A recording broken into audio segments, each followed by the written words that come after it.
May tanong ako sa'yo. Ilang araw na ang nagamit mo sa buhay mo? Alam mo ba na ang average na buhay ng isang tao ay 28,000 days lang? Ngayon, ang mas mahalagang tanong, paano mo ginagamit ang mga natitira mong araw? Ang isang normal na tao ay nabubuhay ng humigit kumulang 28,000 days. Kung 30 years old ka na ngayon, nagamit mo na ang 11,000 days mo. Kung 40s ka na, 14,600 days na ang lumipas. Kung 50 ka na, halos 18,000 days na ang nagamit mo.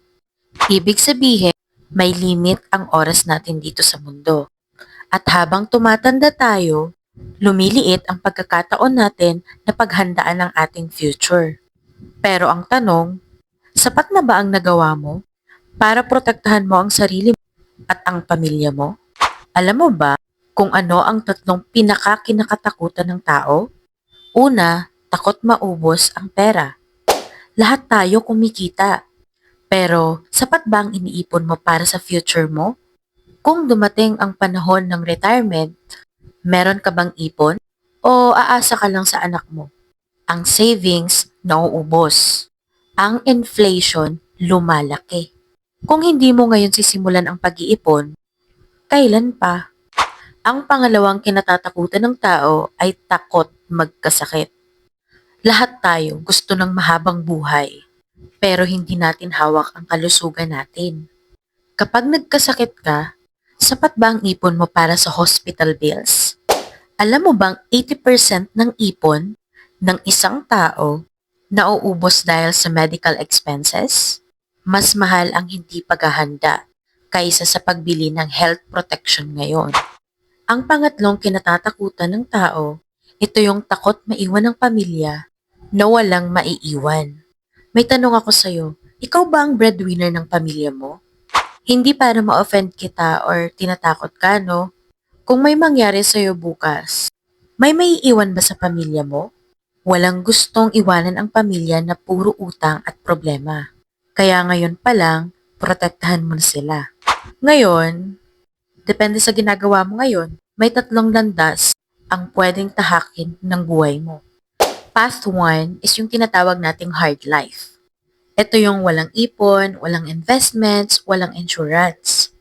Uubusin yung kita sa gastos. At kapag may emergency, uutang. Kapag naman nagkasakit o nawala ng trabaho, babagsak ang buhay. Ito ang daan ng mga taong hindi nagplano para sa future nila. Yung path to naman, ito yung tinatawag na comfortable life. Ito yung may ipon, may trabaho, pero walang proteksyon. Kapag may emergency, mababawasan ng savings.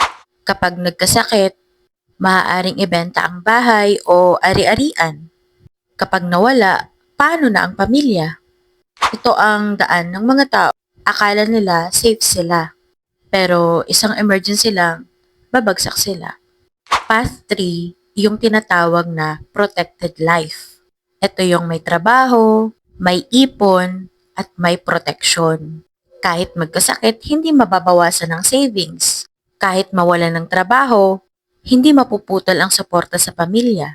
At kahit anong mangyari, may maiiwan sa mahal sa buhay.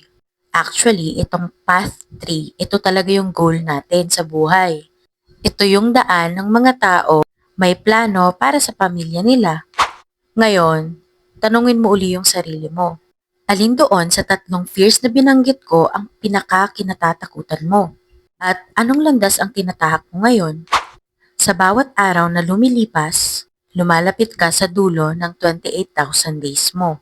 Sa bawat desisyon mo ngayon, tinutukoy mo kung anong klaseng buhay ang meron ka sa hinaharap. Ang tanong, paano mo gustong magpatuloy ang kwento mo? Alam mo bang life insurance is not just about death? It's about protection and peace of mind. Kung takot kang mawalan ng pera, mag-invest ka at kumuha ka ng income protection. Kung takot ka naman magkasakit, magkaroon ka ng health insurance at emergency fund.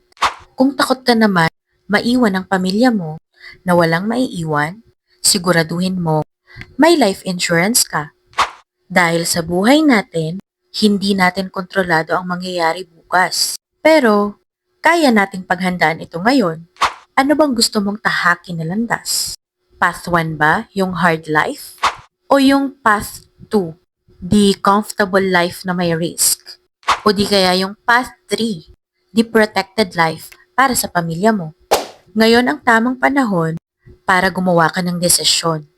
Ngayon ang tamang oras para protektahan ang kinabukasan ng pamilya mo. Dahil ang tunay na pagmamahal, hindi lang ang ipinapakita ngayon. Pinaghahandaan din ang bukas. Tandaan, hindi mo lang dapat sila mahal ngayon. Dapat mahal mo sila habang buhay.